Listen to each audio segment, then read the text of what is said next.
and how at the beginning of it, they have contact. Now, this was a few years ago when this came out. They have contact tracing. When the people say they're from Brooklyn, they want to do contact tracing. And where's the first place to start getting shut down in the United States? Brooklyn. They still have them in the red zone, Brooklyn. And whether people know it or not, it ties into the Antichrist agenda. They're going to try to say that they're trying to kill, whether you know it or not, this royal baby. Okay, just put that under your head. Nobody really seems to grasp what's going on. But listen to this, how they have this shut down. They have these people running around in masks. They kill people if you're out in public without a mask. They tell everybody they can't leave their house. They do contact tracing, and it begins in Brooklyn. Now, this is going to tie into the dark winter, but I'm just going to show you this at the beginning. The contact tracing, this came out years ago, and it is specifically tied to dark winter.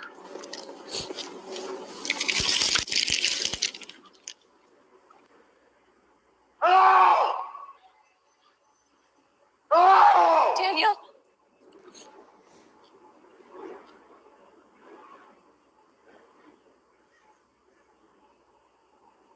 How'd you folks get here?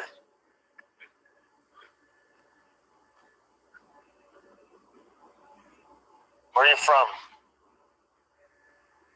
Brooklyn Heights. Brooklyn Heights. Watch the contact tracing. Where is everybody? How long has it been? You come into contact with anyone else from Brooklyn Heights? Did you come into contact with anyone else from Brooklyn Heights? That's the contact tracing. It started in Brooklyn, this quote-unquote second wave. Brooklyn Heights is in Brooklyn. And then they just tell them to stay there. They come out and kill them. Anybody that's out in public in this, they just kill them. They have this lockdown where people got to stay inside their house.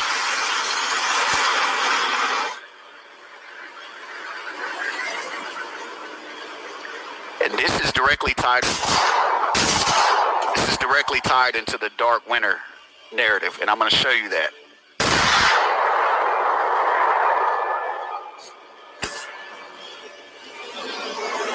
And then they burn the bodies.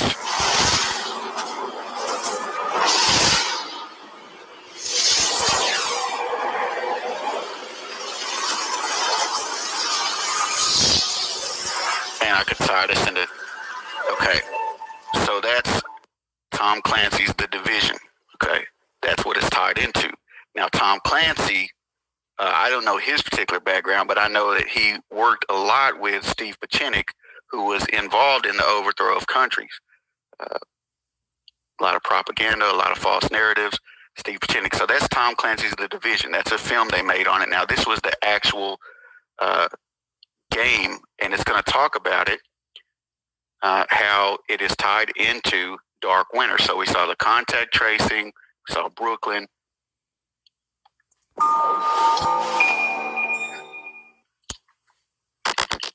In 2001, a real-world exercise tested the emergency response to a bioterror attack on the continental United States.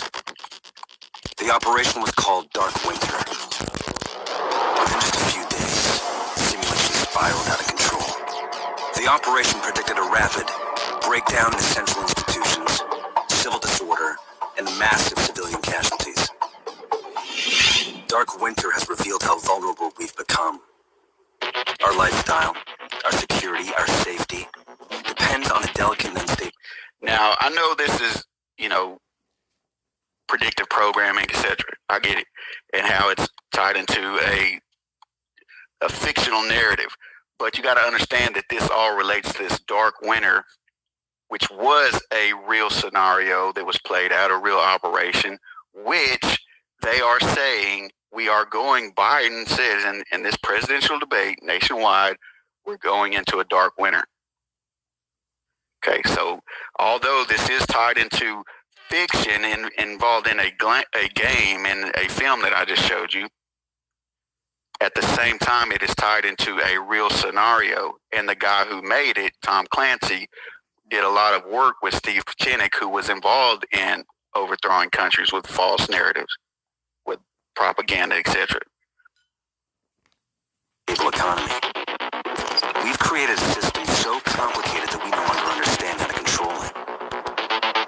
Oil, power, shipping, transport. We live in a complex world. And the more complex it gets, the more fragile it becomes. The system is built on a global supply chain that gets things where they're needed, just in time. We've created a house of cards. Remove just one, and everything falls apart. And what's fueling the system? Money. Americans can spend $90 billion in a single day of shopping. Last year, 200 million people swarmed their local stores on November 23rd. We call that day Black Friday. Did you know that a flu virus can survive on the surface of a banknote for up to 17 days?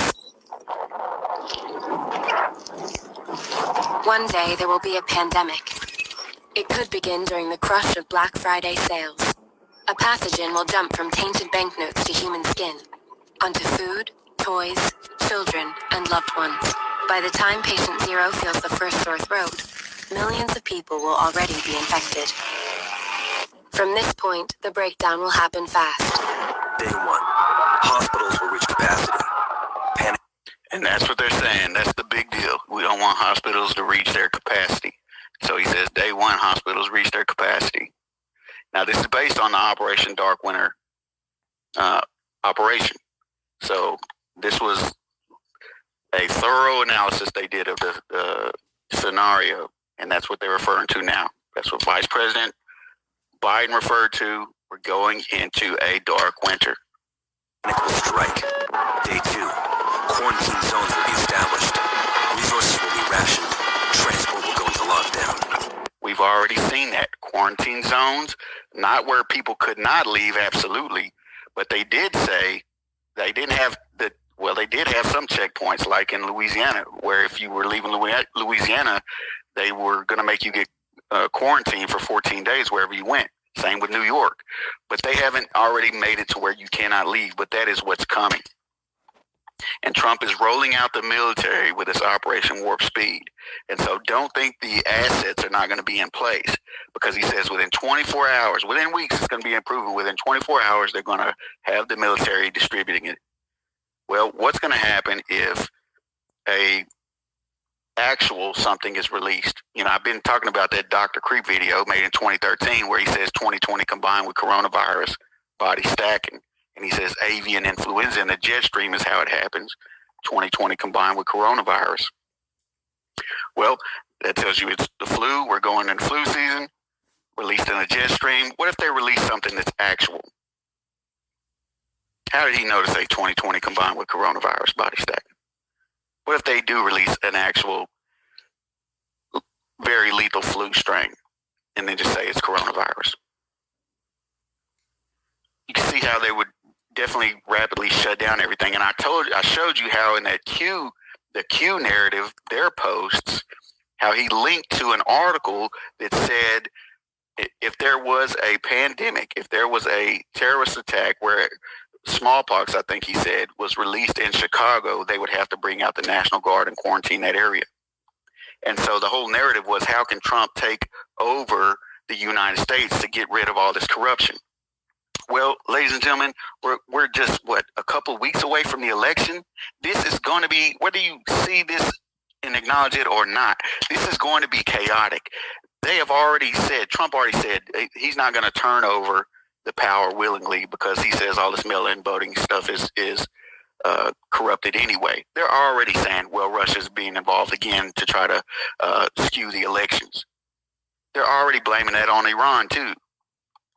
And you know, if Trump gets elected, quote unquote, selected, if he is announced the winner, there's going to be rioting. There was already rioting last time, and it's going to happen again. Well, all this was painted out as the pretext for what Trump would have to happen in order to use the military to implement martial law.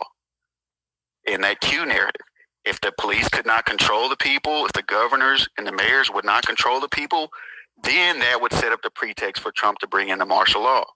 That's what the Q narrative is. And we've already seen that, where the mayors, the governors, the police, didn't control the rioting, and Trump kept saying, if you don't do it, I will. If you don't do it, I will. Well, here it comes. So all this is setting up for this military rollout, martial law, based upon the narrative of the patriots who will wink at their rights getting taken, who wink at, who think it's all part of a big plan for them, for the First Amendment right to peaceably assemble to be violated. Constitution out the window. There you go. Well, as long as we got our guns, the Constitution is intact. No, the Constitution has a First Amendment which says we have the right to peaceably assemble. Well, when they say you can't peaceably assemble because you might get sick, that is a violation of your constitutional rights. So this is already, with Trump at the head, a violation of the Constitution. And people need to wake up and see that and quit falling for this Q narrative. But they say, well, if there is a social disruption, and they even use the precedent of civil rights violations that caused riots in the 1960s, and how that was a pretext for martial law to be implemented. And he said that's what Trump would have to happen to implement martial law again. So we have that, which is already